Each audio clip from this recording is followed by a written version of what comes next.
Olá a todos, quinta aula de Shemuel. Então, vez passada a gente terminou falando sobre a guerra entre os Plishtim e Am Israel. Am Israel, na primeira batalha, Am Israel foi vencido e os Plishtim mataram 4.000 soldados de Am Israel. Am Israel teve que retrair e agora Am Israel está se preparando para a segunda batalha. E para isso, eles foram para Hofni Pinchas, os administradores do Mishkan, e pegaram lá em Shilom, pegaram a arca sagrada, o Aaron, a Berita, a arca do pacto, na verdade, traduzindo corretamente, a arca, e eles falaram, vamos com a arca para conseguir vencer os Plishtim. Aí a gente parou nesse momento de suspense e realmente eles vão para a batalha. Os Plishtim escutam que está com o Aaron lá.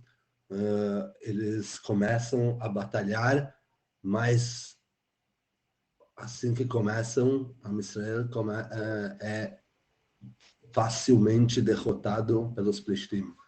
E não só que a Israel foi derrotado, os Plishtim mataram Hofni e Pinchas. Mas não foi só isso. Quando eles mataram Hofni e Pinchas, eles conseguiram pegar o Aaron.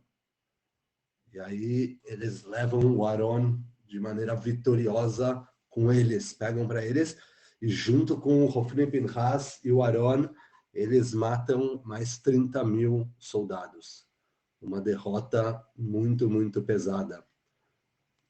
Por que eles foram derrotados? Né? Isso não está no Tanakh, mas essa ideia aparece muitas vezes no Tanakh, que uma coisa externa nunca vai ser o suficiente para trazer salvação, para trazer Shua para Israel. Trazer salvação não é com algo externo. A Israel foi lá e tentou pegar o Aaron, mas quem cuidava do Aaron? Era o Hofni e o Pinchas que cuidavam do Aaron. Hofni e o Pinchas eram dois Kohanim corruptos. Não adianta nada você trazer um Aaron querendo que Deus esteja com você se você não muda internamente. Se não adianta nada o externo se você não muda internamente. Então, tem que antes mudar interno, tinha que antes fazer chuvá, antes tirar a corrupção, para aí sim você pode falar, Deus está com a gente na guerra. Aí sim você tem como falar algo assim. Mas trazer um símbolo de Deus, o Aaron, sem mudar a corrupção, de nada adianta. Então teve um fim extremamente trágico. O Aaron, a arca, ela é pega pelos Plishtim e um informante de guerra, né? Não tinha celular, obviamente. Então você tinha que avisar através de tinham pessoas que corriam, tal, muitas vezes com um animal, com um cavalo, para avisar o que estava acontecendo, as novas notícias, e o Eli estava esperando notícias, ele estava sentado perto da entrada do Mishkan. Para chegar no Mishkan, precisava passar antes pela cidade de Shiló. O Mishkan, hoje em dia a gente tem o lugar arqueológico da onde era o Mishkan de Shiló, e ele fica um pouco ao norte da cidade, um pouco ao norte do que era antes a cidade. Para chegar no Mishkan, precisava passar pela cidade. É necessário. Então, ele estava lá sentado, como a gente falou, ele já nem enxergava direito mais, mas de repente ele começa a escutar um monte de gritaria. O informante havia chegado na cidade de Shiló. A gente começou a falar lá as notícias trágicas que haviam ocorrido, e aí um monte de gritaria, começa um barulho muito grande, o Eli já começa a ficar um pouco assustado, e aí esse informante vai até o Eli e começa a avisar, e não tem como avisar de uma maneira simples. O Eli estava sentado em sua cadeira, ele avisa, eu não tenho notícias não tão boas, Eli, e fala, os seus 2 filhos faleceram em guerra.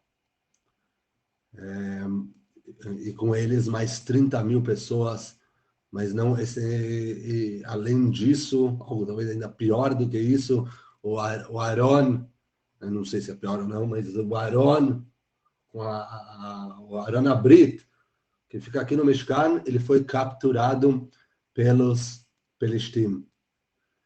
E aí o Eli, quando escuta isso, leva um susto tão grande, ele cai para trás com a cadeira dele se inclina para trás, ele cai e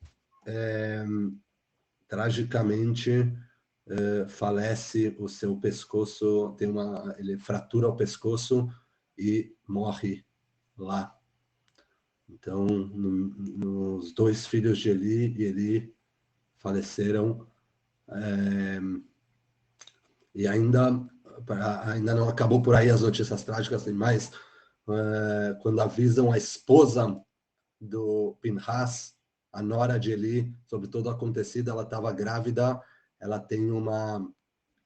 entra em parto prematuro, mas o bebê sim sobrevive, só que o Tanar conta que ela nem deu atenção, ela estava tão mal, para ela nem foi uma alegria o nascimento do bebê, e ela dá um nome um pouco forte, ela dá o nome Ikavod para esse filho, falta de respeito, falta de orgulho, de honra, falando que toda a honra de Am Israel foi capturada, foi exterminada. Então, aqui um momento muito, muito trágico em Am Israel. Com esse momento trágico, a gente acaba o quarto Perek e começa o quinto Perek. E agora a gente vai fazer vai ser um pouco do foco em Israel e vai ver um pouco o que está acontecendo com Aaron com os Plishtim. Os Plishtim, eles levam o Aaron para Ashdod. Os Plishtim, eles estavam dominando toda a parte da Shfelá, a planície, né? A parte do mar, até a parte montanhosa de Israel. Eles estavam dominando essa parte. E eles tinham 5, o jeito que era o governo dos Plishtim, eles tinham 5 Sarnei Plishtim, 5 ministros, vamos dizer assim, não tinha um rei, se eram 5 ministros, que 5 grandes cidades, certo? Então, uma delas era a cidade de Ashdod, que é bem perto da atual Ashdod, certo? Era nas redondezas da atual Ashdod. E aí eles levam todos gloriosos, todos muito, muito felizes, levam o Aaron, depois dessa grande vitória que eles tiveram contra o Israel, eles levam o Aaron como um símbolo de vitória. Isso aí, depois, muitos anos depois, a gente vê isso também com o Tito.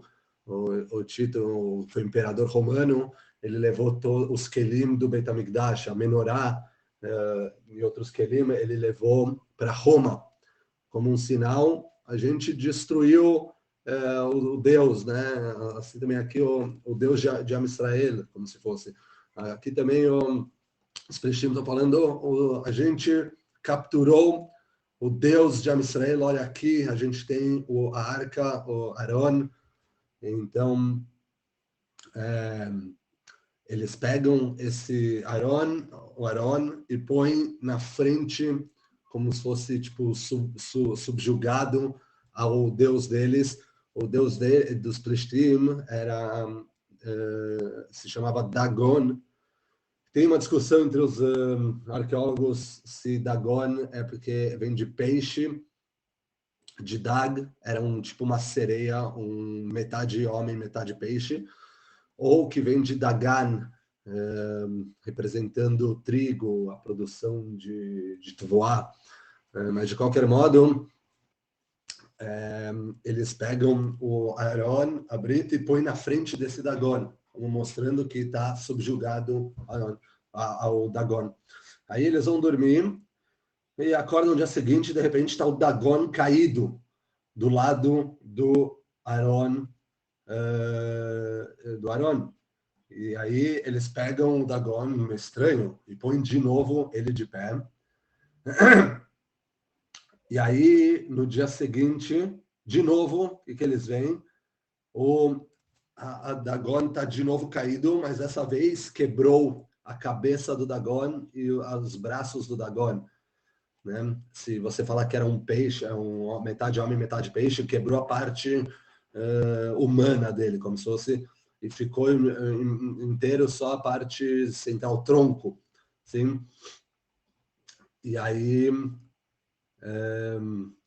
é interessante que aqui, na verdade eu estou vendo aqui que acabou o tempo, já são 10 minutos, então, Bezat Hashem, continuamos semanas que vem com o que aconteceu com o Dagon e com o Aron Abrit.